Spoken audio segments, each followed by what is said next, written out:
Kazakistan ile Türkmenistan sınır geçiş meselelerini değerlendirdi. Merhaba arkadaşlar, kanalıma hoş geldiniz. Kanalıma abone olmadıysanız abone olup zili açmayı unutmayınız.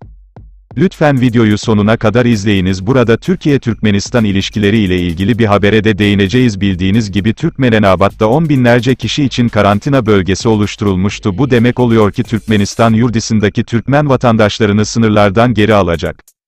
Türkmenistan'dan aldığımız habere göre Kazakistan'da olan anlaşma bir ilk olacakmış, arkasından diğer ülkeler birer birer sınırlarını açacakmış. Böyle bir haber aldık. Bu haber sizce ne kadar doğru? Lütfen yorumlardan fikirlerinizi bildiriniz. Bu ülkelerin içerisinde Türkiye'nin de adının geçtiği bildirildi. Türkiye ile sınırlar açılıyor mu? Sınırların açılması yakın mı? Yakında Türkiye sınırları açılacak mı? Uçuşlar serbest olacak mı? Bununla ilgili siz de kaynaklarınızdan bilgi aldıysanız lütfen yorumlar bölümünden bildiriniz.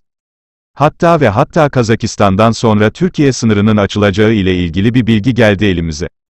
Toplantıda taraflar, vatandaş haklarının ve çıkarlarının korunmasına yönelik ikili işbirliği yelpazesinin genişletilmesini masaya yatırdılar. Türkmenistan ve Kazakistan heyetleri arasında Salı günü video iletişim yolu ile devletler arası ikili istişare toplantısı yapıldı. Toplantı sırasında taraflar, vatandaşların iki ülkenin sınır noktalarından geçişine yönelik yasal çerçevenin geliştirilmesi ile ilgili görüş alışverişinde bulundular.